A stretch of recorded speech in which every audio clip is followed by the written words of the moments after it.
మీ అందరికీ వందనాలు.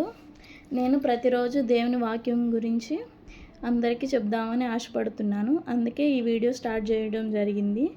ఏంటంటే ఈరోజు ఏం చెప్దాం అనుకుంటున్నానంటే, దేవుడు మనల్ని ఎంతగానో ప్రేమించాడో మనం తెలుసుకోవాలి. దేవుడు మనల్ని ఎంతగానో ప్రేమించాడంటే, యోహాను రాసిన మొదటి పత్రిక 4వ అధ్యాయం 10వ వచనం. మనము దేవుని ప్రేమించితిమని కాదు, తానే మనలను ప్రేమించి మన పాపములకు ప్రాయశ్చిత్తమై ఉండుటకు తన కుమారుని పంపెను. ఇందులో ప్రేమ ఉన్నది.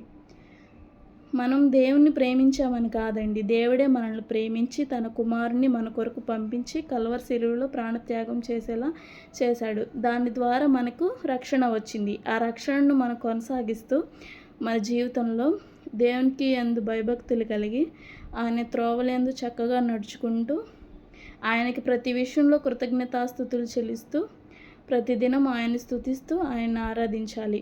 మనం దేవుణ్ణి ప్రేమించామని కాదు, కానీ ఆయనే మనల్ని ప్రేమించి మన పాపం నిమిత్తమై ఆయన మరణించి మన కొరకు తిరిగి లేచారు. ఇందులో ప్రేమ ఉందండి. ఈ చిన్న మాటలు దేవుడు దీవించునుగాక.